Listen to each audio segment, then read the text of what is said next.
وصلنا إلى فقرة يلا تصوير موعدنا الأسبوعي مع صديق البرنامج، وأكيد كمان أنتم صديقكم المصور العالمي خالد أبو الدهب. صباح الخير خالد. صباح الخير يا لوجين، وصباح الخير على أحلى جمهور صباح الخير يا عرب.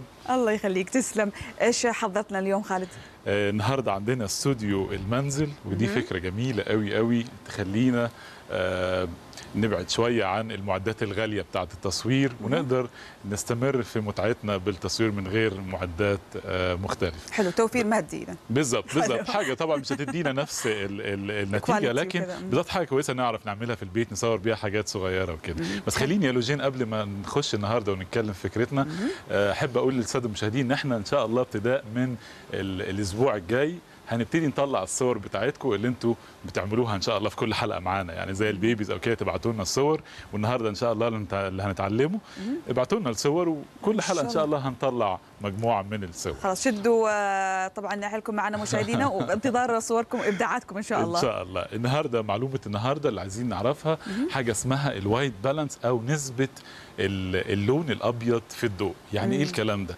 ساعات يا رجيل بنصور صور عندنا في البيت وبعدين نلاقيها ان هي لونها اصفر كلها.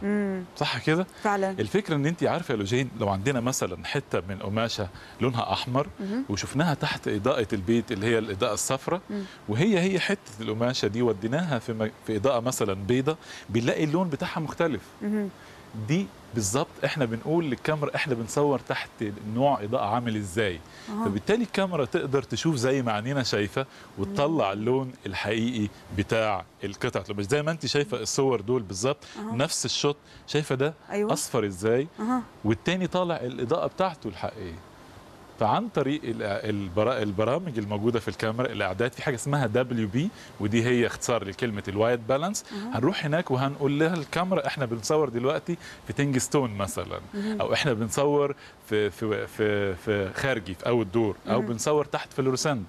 كل دي قرايات بتخش للكاميرا وتبتدي ان هي تعالج وتطلع اللون ده. دي حاجه مهمه قوي قوي قوي، لانه احنا بنشوف ازرار كثيره في الكاميرا طبعا وما بنعرف نستخدمها مع الاسف. بالظبط، ما احنا كل مره هنقول حاجه كده. ممتاز. هنشوف النهارده الفيلم معانا اللي عملناه لكم، الفكره بتاعه استوديو المنزل.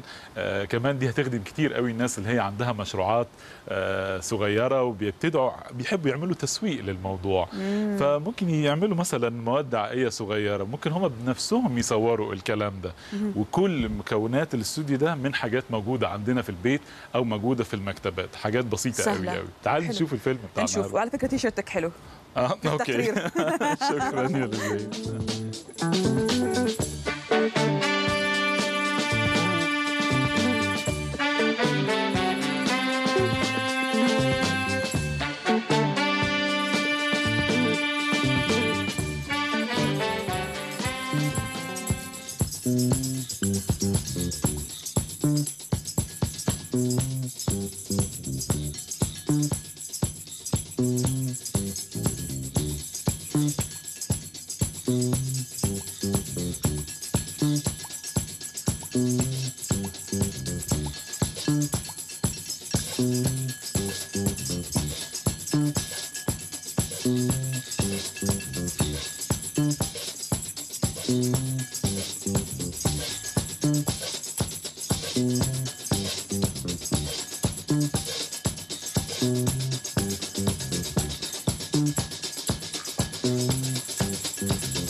الورك شوب بتاع النهارده كان بالنسبه لي كان مفيد جدا، لان بالرغم ان انا بحب التصوير، انما في حاجات كتيره يعني انا اتعلمتها النهارده، زي ان احنا ازاي ان انت تديفلكت اللايتس بحيث انها تدي لك نتيجه احسن بكتير جدا من الصوره اللي انا كنت فاكر ان انا ممكن اخدها، سواء كان بالفلاش العادي او بالضوء بتاع اللي هو الداي لايت.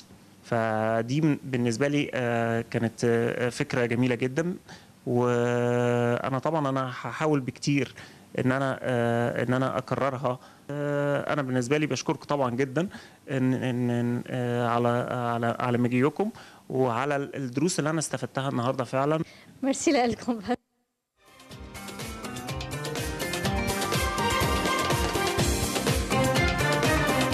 مع الصيف والحراره والرطوبه صراحه الواحد يطلع برا فيحاول انه هو يدور شيء يستغل فيه وقته وينتفع ويستفيد. اعتقد الفقره هذه كثير يعني راح كثير تعجب مهمه قوي يا المشاهدين. لوجين، وزي ما انت شايفه الحاجات بتاعت الاستوديو كلها بسيطه، عباره عن ورقه شفافه اللي بيرسموا عليها الجرايد. أيوة. والاطار الخشب ده ممكن نعمله عند اي حد شغال في النجاره. بالاضافه كمان الوسيله او الكانسون اللي بيتحط اللي كانت الاساس تحت بالضبط كخلفيه عشان نحط عليه الحاجه الصغيره. والعواكس اللي احنا كنا شفناها في الفيلم دي فكره بقى تحفه قوي. ايوه هذه تخبر المشاهدين ايش هذه بالضبط. دي عباره عن غطيان العلب اللي هي الالومنيوم. دي الغطيان بتاعتها حفظ الاكل اذا تعرفوها بالمطاعم هذه هي. دي ليها وش، ليها وجه كرتون والوجه الثاني الومنيوم. فبنعرف نحطها كده بتعكس الاضاءه وبتدي لمعه جميله قوي قوي قوي. فهذه بتساعدك طبعا بالاضاءه وتسليط الاضاءه اكثر على الشيء اللي انت تبغى تصوره. بالضبط، عشان الاضاءه بتبقى جايه من الاضاءه من الناحيه دي، وانا بستقبلها كده الناحيه دي ابتدي احطها على اللي انا بصوره بتاعي. شفتي قد ايه بسيطه الموضوع. حبيت الحركه وبعدين حبيت التصوير. الواحد ممكن يكتشف اشياء كثيره بنفسه بيكون هو بيجهلها. بالضبط، خصوصا كمان الناس الكثير اللي هي بتحب ممكن تصوري المجوهرات بتاعتك. صح. ممكن تصوري حاجات صغيره عندك في البيت، ممكن كمان تبتدي تعملي لوحات تطبعي الكلام ده بعد كده. مزبوط. عارفه لما اجيب مثلا شويه الحبوب او فلفل احمر او الحاجات اللي موجوده في المطبخ بالضبط نعمل عليها بالمنظر ده كده، ونقدر نطلع صوره جميله قوي قوي بحاجات موجوده ومتاحه عندنا، بغض النظر ان احنا نروح لحاجات غاليه. الموضوع ممتع كمان انه الواحد يعني يعلق بعض الصور في المنزل من تصويره هو ومن اختياره هو وابداعه، مو من شيء جاهز جايبه من برا. بيبقى ليها طعم ثاني اكيد طبعا. بتقدري تشوفي ايه اللي يمشي مع الديكور بتاعك، وخاصه لما تكوني انت عاملاها بنفسك بتفرق قوي كثير معاك. اكيد. نصائح اخيره خالد تحب توجهها للمشاهدين، بالذات الحين اللي يمكن يكون البعض تحمس انه هو يمسك الكاميرا ويبدا يتعلم. بالضبط، دي اول نصيحه، ان احنا لازم نتحمس ونمسك الكاميرا. تاني حاجه واحنا بنصور الحاجات اللي هي دقيقه بالمنظر ده او مثلا اكل، لازم اخلي الكاميرا بتاعتي 45 درجه لفوق من الماده اللي انا بصورها، ودي لتصوير المنتجات او تصوير اي اشياء صغيره. دي حاجه ستاندرد ولازم ناخد بالنا منها. وزي ما اتعلمنا النهارده اوعوا تنسوا الوايت بالانس اللي هيفرق كتير قوي قوي في الاضاءه بتاعت الصوره بتاعتكم. حلو، اذا لازم يستغلوا اغطيه الطعام اللي جهه معدن وجهه وده سر. ايوه مش على حد تاني. خلاص انكشف. شكرا لك المصور العالمي خالد الذهب، يعطيك الف عافيه، ودائما في انتظار فقراتك وتعليماتك ونصائحك. الله يخليك يا لوجين، وميرسي للساده المشاهدين، وكالعاده تواصلوا معنا على الفيسبوك. عملنا جروب ليلا تصوير، اتمنى نشوفكم هناك، وما تنسوش ابعتوا لنا صوركم عشان نعرضها لكم الاسبوع الجاي. بالضبط، في انتظار